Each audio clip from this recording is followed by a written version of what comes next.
बिस्मिल्लाहिर्रहमानिर्रहीम। शुरू करते हैं अल्लाह के पाक नाम से जो नहायत रहम करने वाला है। आज जिस टॉपिक पे बात करते हैं वो है सबसे पहले यरकान, मैदे की एसिडिटी, जिस्म में हीट, पाँव हाथों में से हीट का निकलना, कोलेस्ट्रॉल को और हमारी जो जिल्द है उसकी जो बीमारी को हम किस तरह बेहतर कर सकते हैं। ये दो कुछ टॉपिक्स मैं आपको बताऊंगा। इसको हम किस तरह, कौन सी डाइट में और किस टाइम जो हमने लेनी है उससे बेहतर कर सकते हैं। अगर आपने अभी तक मेरा चैनल सब्सक्राइब नहीं किया तो आपसे रिक्वेस्ट है कि सबसे पहले मेरा चैनल सब्सक्राइब करें, ठीक है। सुपर फूड्स, गन्ने के रस को जो है वो WHO ने सुपर फूड का नाम दिया है कि ये एक ऐसी ग़िज़ा है, अल्लाह ताला ने इसमें बहुत सारे विटामिन्स, मिनरल्स रखे हैं, जिसमें ये vitamins, carbohydrates, phosphorus, magnesium, zinc, proteins और एंटीऑक्सीडेंट, इसमें ये रिच सोर्स में ये सारे मिनरल्स पाए जाते हैं, जिससे ये हमें कुदरती तौर पे आम रूटीन में जो ज़िंदगी हम गुजारते हैं उसके जो निज़ाम को बेहतर करने में हमें मदद फराहम करता है। सबसे पहले हम इसमें देखते हैं कि इसका कौन सा जो ऐसी चीज़ है जिससे हमें काफ़ी हद तक ये बेहतर करता है। आम रूटीन में जो जिस्म में हमें हीट फील होती है, हमारे जिस्म में गर्मी फील होती है, उसकी वजह से हमें यरकान हो जाता है, जिसको पीला यरकान बोलते हैं। पानी का हम कम इस्तेमाल करते हैं, फैटी फूड्स का हम ज़्यादा इस्तेमाल करते हैं, जिससे हमारे मैदे में और एसिडिटी लेवल बढ़ जाता है। उसकी वजह से हमारे मैदे और जिगर में गर्मी हो जाती है, उससे यरकान, हमारी आंखों का पीलापन, ये सारी चीज़ें आ जाती हैं। अब इसको हम किस तरह कंट्रोल कर सकते हैं। सबसे पहले तो हम इसमें लिक्विड का ज़्यादा इस्तेमाल, लिक्विड में सुपर फूड मतलब गन्ने का रस जो है उसको हम 2 गिलास डेली बेसिस पे लें। इंशाल्लाह आपका 2 हफ्ते इस्तेमाल करने से काफ़ी हद तक ये जो आपका येलोपन है आइस का, यरकान काफ़ी हद तक बेहतर हो सकता है। अगले स्टेप पे हम देखते हैं, इसमें फ़ाइबर्स की मिकदार बहुत ज़्यादा पाई जाती है। जिस लोगों को कब्ज़, कॉन्स्टिपेशन होती है, वो फाइबर्स की कमी की वजह से होती है। अब फाइबर इंटेक हमने लेना है और फाइबर के लिए ये बेस्ट सोर्स है।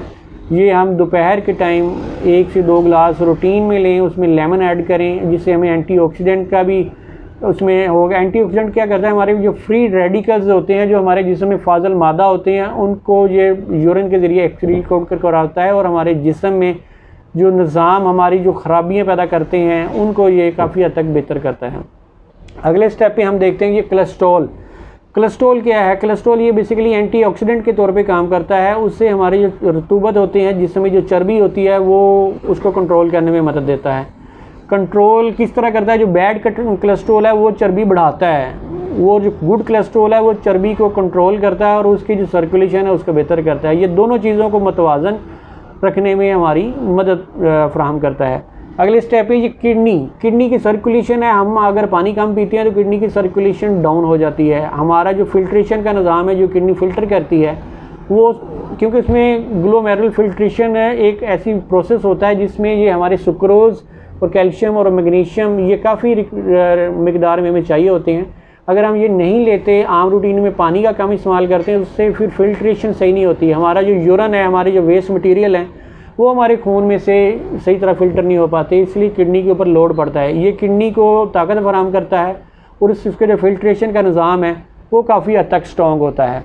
इससे हमें जो एसिडिटी होती है, एसिडिटी लेवल जो होता है हमारा pH लेवल, आम रूटीन में क्योंकि हम अगर कभी अपनी डाइट के ऊपर फोकस नहीं करते, कभी खाना खा लिया कभी ना खाया, उससे हमारा जो डाइट इंटेक करने का प्रोसीजर है वो अगर स्लो है, आम रूटीन में कोई फैटी फूड ज़्यादा लेते हैं तो उसमें एसिडिटी, हम जलन होना शुरू हो जाती है, हमारे मैदे में हीट होती है, उससे हमारे पूरे जिस्म में हम कहते हैं जी सेक निकलना शुरू हो जाता है, हमारे हाथों पाँव से सेक निकलता है। वो एसिडिटी लेवल की वजह से ज़्यादा होता है। अगर हम एसिडिटी लेवल को कंट्रोल करेंगे, वो कैसे कंट्रोल होगी, ये मैग्नीशियम और फास्फोरस एसिडिटी लेवल को बहुत जल्दी कंट्रोल करता है और वो इसमें रिच सोर्स में पाया जाता है। हम इसलिए आम रूटीन में अगर लिक्विड कम लेते हैं, पानी का इस्तेमाल कम करते हैं, अगर इसी का 2 गिलास हम लेते हैं रूटीन में, तो हमें काफ़ी हद तक 4 गिलास पानी की निस्बत से ज़्यादा ये इसमें अफादियत हमें हासिल होगी। आम रूटीन में हमें दांतों की मजबूती और हड्डियों और कैल्शियम की मजबूती, ये कैल्शियम इसमें रिच सोर्स में पाया जाता है। इसलिए हमें ये हड्डियों और पट्टों की कमज़ोरी और दांतों की जो मजबूती के लिए ये काफ़ी हद तक स्ट्रॉन्ग है। और जो बच्चे छोटे हैं जिनके अभी दांत अभी स्ट्रॉन्ग नहीं हो रहे, उनको भी आप कोशिश करें रूटीन में आधा गिलास जो है उनको आप पिलाएं। उससे जो दांतों की कैल्शियम की कमी है उनकी पूरी होगी और उससे ये काफ़ी हद तक ये स्ट्रॉन्ग होगा। और कोशिश करें कि आप इसमें जब आपने ये इसका इस्तेमाल करें, इसमें लेमन ऐड करें, वो एंटीऑक्सीडेंट के तौर पे हमें इसकी अफादियत को बढ़ाएगा। उम्मीद करता हूँ आपको मेरी ये वाली वीडियो अच्छी लगी होगी। अगर इसमें कोई ऐसी आपको कमेंट्स जो बेहतरी के लिए है, आप मुझे मेंशन कर सकते हैं। आने वाली वीडियो तक आपसे इजाज़त चाहूँगा। जज़ाकल्लाह।